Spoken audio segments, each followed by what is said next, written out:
welcome to Take Home Pediatrics Episode 3, Children and Nutrition. I'm Dr. Bhumi, and before we begin, I just want you to be aware that we are an informational video and not a medical provider. If you have any concern about your child's health, please call your pediatrician. So let's dive right into children and nutrition. It is such a vast topic that I really want to hone it in on a subtopic of how to create healthy eating habits and then also how to feed your picky eater. There are other topics like vitamins and minerals or how to start solid foods with your infant. We will cover those in our future videos. We all know that healthy eating habits is a key to a sharp mind, a strong body, and even a balanced life. And so as a pediatrician, I aim to start those great habits at the beginning, right when they're starting solid foods, so that we prevent those adult diseases like high blood pressure, high cholesterol, even anemia or dental cavities and so forth. So I say right when we start our solid foods, whether it's pureed or those soft little pieces of food, let's start with whole foods. Let's do steamed vegetables, fruits, proteins. There's absolutely no reason to do those veggie puffs or those yogurt melts. Even though they sound healthy, they are still processed foods. There's absolutely no reason to offer juice to our infant when we can give them whole fruits. And as we start feeding our child, no matter how young they are, I want you to have them all sit together as a family so that they can see the variety of foods that you're eating. You really need to be the role model and let them grab from your plate, because it's actually much more delicious from your plate than theirs. So once you guys are sitting down as a family, then you have to start thinking about, well, how do I know that the meals are balanced? We used to have that food pyramid, and oh boy, I used to think that was so confusing to families on measuring how many servings we just got and what portions we get. So now we actually follow something called My Plate. If you go online, you will be able to find that. And it's actually a very simple rule. And I like this plate because it's already divided for me. And basically you take every meal as a plate. Half of it should be fruits and vegetables. A quarter should be a whole grain carb, and a quarter should be protein. And we take that with every meal. And each meal should also include a calcium source. Now that could be cow's milk, yogurt, cheese, or it could be a milk alternate like almond, cashew, pea protein. Please talk to your pediatrician and to see which one is best for your child. But there are also other calcium sources that you can use also, which would be tofu, beans, lentils, leafy green vegetables, that all of those can be added on. So now you're starting your infant, you're getting some great habits, you sit as a family, and now all of a sudden you've got a toddler who decides they love broccoli one day, and then the next day they throw it on the ground like you're poisoning them. Please do not fear. That is a typical toddler behavior, and our job as a parent is to just continue to offer them a variety of foods and to stay calm. So to start these healthy habits, I've got some tips for you guys, and let's go over them. First and foremost, number one, clear your pantry and clear your refrigerator of processed foods so that none of us are tempted, not our child nor us, be tempted to eat those processed foods. The whole family together can work on having a nice, clean diet. Two, go ahead and get your child involved with shopping, especially for vegetables and fruits. Now, I know in COVID times we're not going to take them shopping, but let's go ahead and show them pictures online to pick which fruits or vegetables they want that week. And the next thing is to have them help you with meal prep. Let them wash the vegetables or let them separate things. Let them mix the ingredients. As long as we're not using sharp knives or hot food and we're keeping safe, get them involved. Get them involved in the presentation. Go ahead and get those bento box sticks that have nice animal figures and stick them into food. You could go ahead and make different shapes of fruits and veggies. You can use cupcake liners to make a little bowl, or I say if you're going to have a fruit tray, use even cake trays. Nice, beautiful, colorful, fun for the kids with the presentation. So once you have that presentation, then go ahead and have some fun activities for meals, such as, hey, we're going to play the country game. We're going to pick a country every week, and as a family, we're going to locate it on the map and then we're going to research it so we see what their culture is like, what their festivities are like, maybe what kind of cultural dresses they wear, and then one day we are going to just go ahead and cook the food from that country. Another game we kind of touched upon was picking a vegetable, and we're going to find different recipes for that vegetable that week.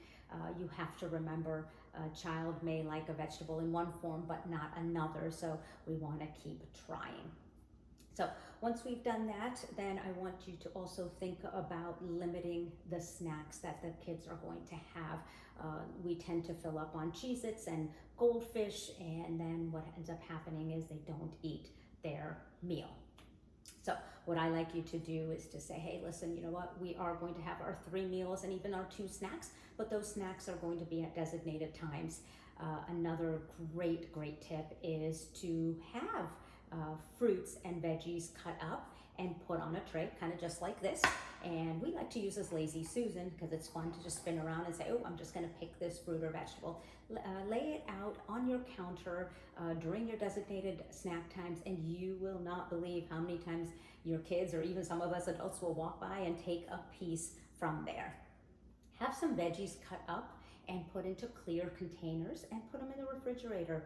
When your child opens that refrigerator door and they're hungry, they're going to see the cheese sticks, but then they're also going to see those veggie sticks, and it's going to be easy for them to pick and go ahead and eat. So let's make this basically very simple for the children to grab.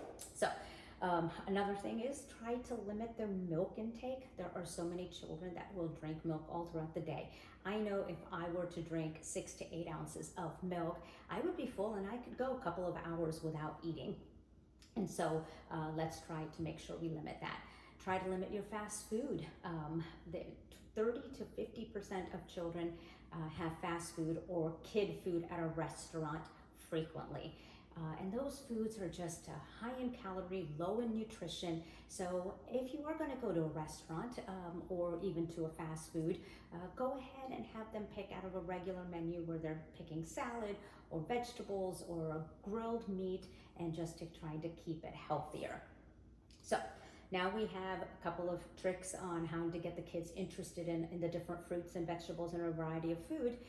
Let's say you still have a picky eater though, and you guys are ready for your meal and you know they're not going to eat that vegetable. I want you to play a 5-minute pre-meal game. And that is, everybody has an empty plate in front of them, and we're going to put 3 pieces of that vegetable on everyone's plate. We're all going to touch it, we're going to squeeze it, we're going to possibly lick it or even take a bite. Now, you will see that your child will be very intrigued, looking around at everybody, seeing their smiles, seeing how fun this is. But please don't get discouraged if they still do not take a bite. Studies have shown it takes 10 to 20 exposures before your child might even taste that food. And unfortunately, we parents give up after 5 tries. And so please don't give up. Remember, every day that you play that game is a day closer that they're going to try that food. And so be consistent and keep offering it to them. Now, once you now have your mealtime, you're going to put all the food on the plate and make mealtime engaging. Talk about your day, talk about things that made you happy. Ask your children what they did that day at school. Do not focus on the fact that your child is either mad or pushing the plate away or possibly even having a tantrum. If they are, just look at them in the eye and in a calm voice, just say, I understand you do not want to eat this, so please sit and let the rest of us finish our dinner, and when dinner time is over, you are able to get up. But just remember, that plate will be there for you. If you're hungry later, this food will be there. And what I ask you to do is go ahead and offer that food with the next snack or the next meal. Which means if they don't eat that food for dinner, you are going to offer it for their so-called dessert. And if they don't eat it for dessert, you can offer it for breakfast. You will not believe how many kids will definitely eat dinner next time, because who wants to have dinner leftovers for breakfast? So that is a nice trick. While we are doing all these things, I am a big proponent of hiding fruits and veggies into food for those kids who are not eating that. Now, please remember that this is not to replace trying to set good habits into our children. This is more for a reassurance as a parent that, hey, I'm getting my child to go ahead and get those nutrients into them. So I had a child who was a picky eater, so I had lots of different tricks on how to hide these foods into all the foods that they were already eating. So first, we all know the book, Green Eggs and Ham. So I would read this book and to my son, and then I would say, hey, let's go make some green eggs. Of course his answer was, absolutely, Mom, I want green eggs. So you take spinach and you take the eggs and you put it into a blender, you make a green liquid, and then you scramble it and you get green eggs, and they love it.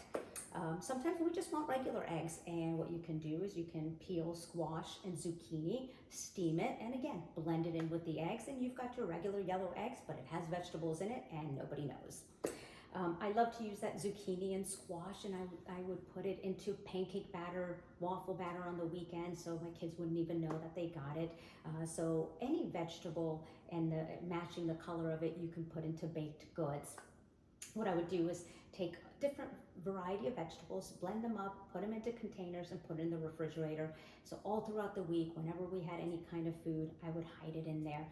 Pasta sauce was a very easy thing to do. We would make pasta, would throw the vegetables into the sauce and mix it and give it to them. Using that same sauce, and we would make homemade pizza. That was the best. We would roll the dough, and everyone would have their own shaped pizza, which was a lot of fun. And then we would put that veggie packed sauce onto the pizza, and people would eat it. Remember, you can come up with your own creative ways. If you're making meatballs, if you're making soup, the yellow veggies can be thrown into mac and cheese. So there's a variety of ways to go ahead and get those vegetables into the children. I also have a breakfast one that I usually will use, and that's getting Greek yogurt and mixing it with some sweet fruits like strawberries and peaches, and making a shake. But don't forget to throw that spinach in there, because it's not going to change the taste of that shake, and you can give that to your child on the go. Some kids may not like shakes. Then pour that mix into those homemade popsicle containers and throw it into the freezer. You have yourself a nice snack or a dessert with those popsicles. So those are the ways to hide veggies. Another thing is kids love dips. So they would love to dip things and lick the dressing, ranch dressing, but even guacamole or hummus.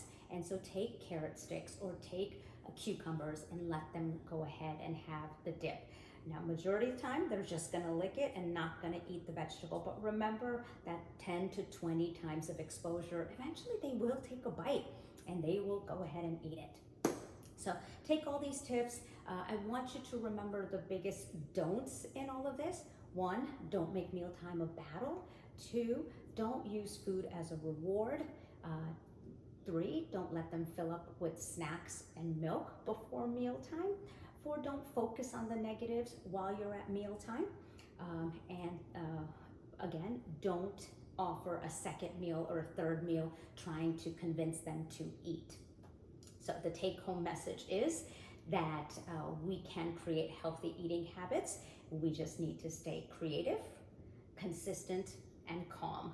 Thank you for listening, and I hope you join me for my next video about tantrums in our children. Thanks a lot, guys.